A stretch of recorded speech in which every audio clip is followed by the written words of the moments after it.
Hello students, welcome to this NCERT series. आप सभी का इस एनसीईआरटी सीरीज में वेलकम है। आज हम इस वीडियो में chapter 5 NCERT math magic class first chapter 5 हम स्टार्ट करने वाले हैं। आज हम एक्सप्लेन करेंगे चैप्टर 5 का पार्ट नंबर 1। इससे पहले हम ऑलरेडी 4 चैप्टर्स आपको एक्सप्लेन करके वीडियोस दे चुके हैं, आप देख भी चुके होंगे। अगर कोई आज पहली बार वीडियो देख रहा है सो प्लीज़ आपसे रिक्वेस्ट है कि पहले first chapter, second chapter, third chapter, fourth chapter ज़रूर देखें, जिससे आपको अब तक का कंप्लीट सिलेबस समझ आ जाएगा। सो स्टूडेंट्स, इस चैप्टर का नाम है नंबर्स फ्रॉम 10 to 20। इससे पहले हम एक चैप्टर पढ़ चुके हैं जिसका नाम था नंबर्स फ्रॉम 1 to 9। 1 to 9 हम पढ़ चुके थे। हमने 1 to 9 में क्या सीखा स्टूडेंट्स? हमने 1 to 9 में एक सीक्वेंस सीखा, जो सीक्वेंस हम आपको थोड़ा सा रिवाइज करा देते हैं। जैसे हमने सीखा, सबसे पहले हमारी काउंटिंग स्टार्ट होती है 1 से, जिसको हम इंग्लिश कैरेक्टर्स में ONE 1 लिखते हैं और इसका हिंदी मीनिंग होता है 1। सेम ऐसे ही उसके बाद आता है 2, जो न्यूमेरिक वर्ड है, और इसको इंग्लिश में हम कैसे लिखते हैं? TWO2। And after that Hindi में हम इसे 2 बोलते हैं और लिखते ऐसे हैं।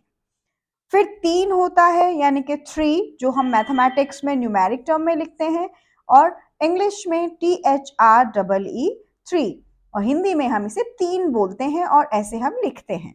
सेम यहाँ पे 4, इंग्लिश का 4, हिंदी का 4। सेम उसके बाद 5, 5, 6, 6, 7, 7, 8, 8, 9, 9। अब आपको क्या समझ आया? ये सारी न्यूमेरिक टर्म है जिसे हम न्यूमेरिकल यानी कि मैथमेटिक्स में ऐसे लिखते हैं, इंग्लिश में हम इन टर्म्स को ऐसे लिखते हैं, और हिंदी में इन टर्म्स को हम ऐसे लिखते हैं। सो स्टूडेंट्स, अब आगे हम अब तक का सीक्वेंस हमने पढ़ा 1 से लेके 9 तक। अब हम आगे चलेंगे 9 से आगे, यानी कि 9 से आगे हमने कौन सा एक डिजिट पढ़ा था? वो था 0। हम 0 पढ़ चुके हैं स्टूडेंट्स। हम आपको ऑलरेडी पढ़ा भी चुके हैं कि 0 कहाँ प्लस करते हैं, कहाँ माइनस करते हैं, या 0 क्या होता है, इसमें कैसा होता है, 0 से मिलके अब बना क्या होता है, अब हम आपको वो बताएंगे। ओके स्टूडेंट्स, सो इससे पहले आपको हम 0 का यूज बताएं या फिर 9 के बाद जो काउंटिंग आती है वो हम स्टार्ट करें, हम आपको ये दिखाते हैं। इसमें कुछ लिखा हुआ है, जैसे कि यहाँ पर ये कुछ स्टिक्स दी हुई हैं। स्टिक्स आप जानते हैं, यानी कि छोटे छोटे से डंडे, लकड़ी, कुछ भी हम अपनी भाषा में बोल सकते हैं, जो भी हमारी मदर टंग है। अब यहाँ पर आप देखिए, यहाँ क्या लिखा हुआ है? A bundle of 10। देखिए स्टूडेंट्स, जो हमने आपको बताया 1 से लेके 9 तक की काउंटिंग हम ऑलरेडी पढ़ चुके हैं। अब हम काउंटिंग की बात करते हैं 10, जिसको हम इंग्लिश में क्या बोलते हैं? 10। और उसे मैथमेटिक्स में क्या कहते हैं स्टूडेंट्स? 1 के साथ में हम ऑलवेज 0 लगा देते हैं, जिसको हम बोलते हैं 10। स्टूडेंट्स ध्यान से देखिएगा, हम 10 किसे बोलते हैं? 1 लिखते हैं और 1 के बाद में हम 0 लिखते हैं, यानी कि 1 से लेके जो 9 तक हमने काउंटिंग पढ़ी है, अब हम उन्हीं की हेल्प से आगे की 10 से लेके 100, 1000 काउंटिंग उन्हीं की हेल्प से हम मिलकर बनाएंगे। तो अब हमने क्या क्या यूज किया स्टूडेंट्स? एक तो हमने 1 यूज किया, और 1 के साथ हमने क्या यूज करा? 0 को। अब तक हम पढ़ते आए थे स्टूडेंट्स कि 0 की कोई वैल्यू नहीं होती। अगर हम 0 कहीं पे ऐड करेंगे तो कोई भी नंबर ऐड नहीं होता है, अगर हम 0 से माइनस करेंगे तो कुछ भी माइनस नहीं होता है। लेकिन अब हम आपको ये समझाते हैं कि 0 अगर 1 के साथ मिल जाए, 1 के साथ लग जाए, तो इसकी बहुत वैल्यू होती है। ये डायरेक्टली अगर 1 के साथ जुड़ जाता है तो 10 बनाता है। जैसे अगर आपको पता होगा कि हम रुपए की बात करते हैं, तो एक हमारे पास नोट होता है 10 रुपए का नोट, यानी कि जिसको हम बोलते हैं 10 का नोट। तो अगर 1 के साथ 0 लग जाए तो 1 2 3 9 तक नहीं बनाता, डायरेक्ट 10 बनाता है। सो 0 की वैल्यू हमेशा किसके साथ होती है स्टूडेंट्स? 1 के साथ होती है। अब आपको ये समझ आ गया होगा कि 0 कहाँ यूज होता है? 0 हमारा 1 के साथ यूज होता है तो वो डायरेक्ट 10 बनाता है। और 10 क्या होता है? 10, यानी कि 10 रुपए। जैसे 1 मीन्स 1 रुपया, 2 मीन्स 2 रुपए, 3 रुपए, 4 रुपए, 5 रुपए, 6 रुपए, 7 रुपए, 8 रुपए, 9 रुपए। लेकिन 9 रुपए के बाद में जो डबल डिजिट में आता है उसे हम क्या कहते हैं? 10, यानी कि 10। इंग्लिश में हम 10 को ऐसे लिखते हैं, न्यूमेरिक में हम ऐसे लिखते हैं, और हिंदी में हम लिखते हैं द और स, यानी कि 10। आपको समझ आया स्टूडेंट्स? अब यहां पर इन्होंने क्या किया है? 10 के बंडल्स बनाए हैं। 10 ये स्टिक्स लगाई हैं, 10 ये फ्रूट लिया है, 10 ये मैच स्टिक्स हैं, और 10 ये क्या है? बनानास हैं, क्योंकि आप फ्रूट्स भी जानते हैं। सो स्टूडेंट्स, हम आपको बंडल बनाना सिखाते हैं कि ये बंडल क्या होता है। अब आप ये देखिए, हम यहाँ पे एक मैच बॉक्स यूज कर रहे हैं। ये एक मैच बॉक्स है, यानी कि माचिस की डिब्बी है। और ये देखिए, ये हमारी है क्या? जिन्हें हम हिंदी में छल्ला भी बोल देते हैं, रबर बैंड्स भी होते हैं। अब हम एक रबर बैंड यूज करेंगे स्टूडेंट, आप अपने घर पे भी बना के देख सकते हैं इसे। एक छोटा सा बंडल वाला एक्सपेरिमेंट है। अब मैंने एक रबर बैंड निकाल लिया इसमें से, और फिर मैंने डब्बी को बंद करके रख दिया। और इसमें से मैं क्या करूंगी? ये जो मैच स्टिक्स हैं, यहाँ बहुत सारी मैच स्टिक्स हैं, देखिए आप, बहुत सारी मैच स्टिक्स हैं। अब इसमें से मैं क्या करूंगी? गिन के 10 मैच स्टिक्स निकाल लूंगी। 1 2 3 4 5 6 7 8 9 10।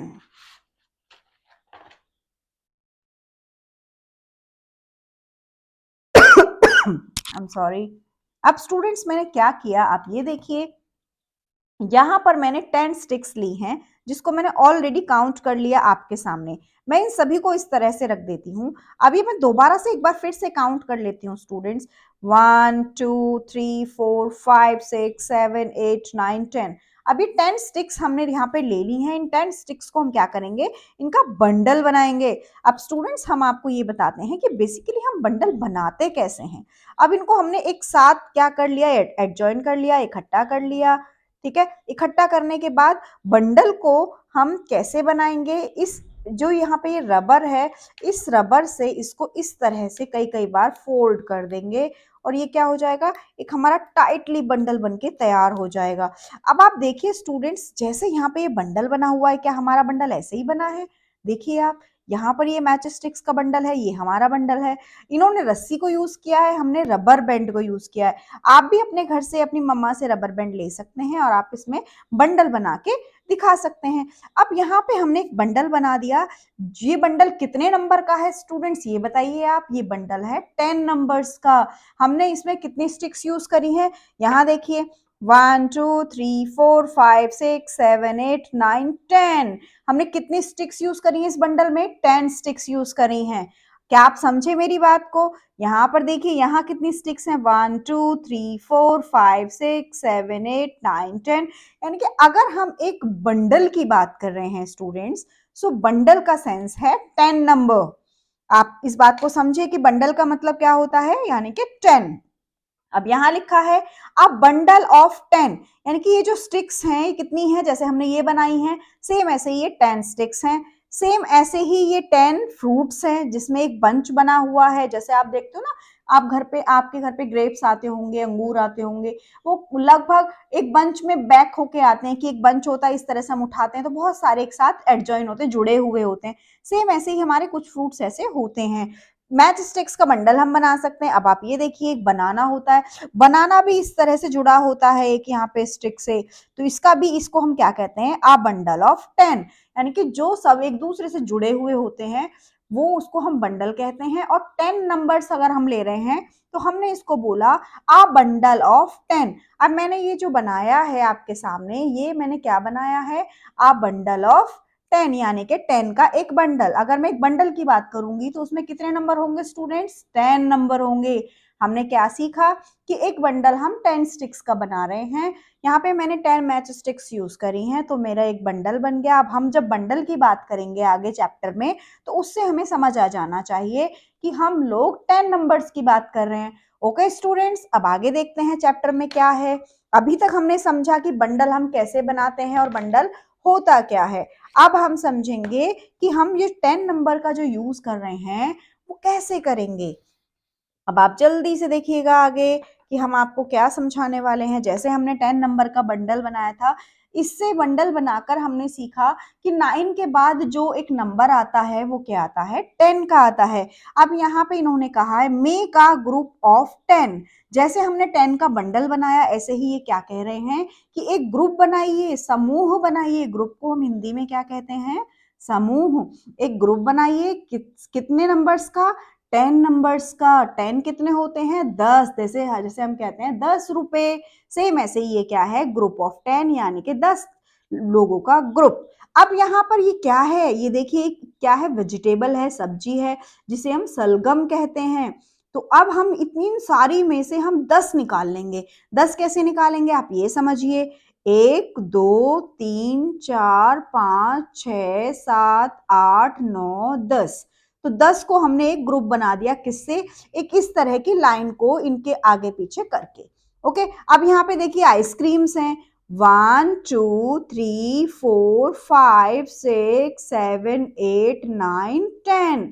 और आगे इसके बाद दो जो हैं इनको हम छोड़ देंगे। और हम कैसे इसका ग्रुप बनाएंगे? इस तरह से लाइन ड्रॉ करके। ओके स्टूडेंट्स, क्या आप समझ गए कि 10 का ग्रुप हमें कैसे बनाना है? हम नंबर गिनेंगे। 9 नंबर तक हमें काउंटिंग आती थी और 10 आज हमने सीखी है।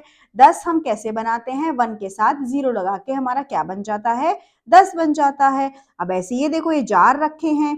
1 2 3 4 5 6 7 8 9 10। कितने जार हो गए स्टूडेंट्स? 10 जार हो गए। अब 10 का ही तो हमें ग्रुप बनाना था। तो 10 जहां पर हमारे फिनिश हो जाएंगे हम वहां पे उसका एक ग्रुप बना देंगे। अब आगे ये देखिए ये क्या है? पत्तियां। 1 2 3 4 5 6 7 8 9 10। 10 पत्ती हमारी अगर यहाँ हो जाती हैं तो हम यहाँ पर क्या कर देते हैं? फटाफट एक ग्रुप बना देते हैं। इस तरह से आप भी अपनी अपनी बुक्स में ग्रुप बनाइएगा स्टूडेंट्स। अब ये टॉफियां देखिए 1 2 3 4 5 6 7 8 9 और 10।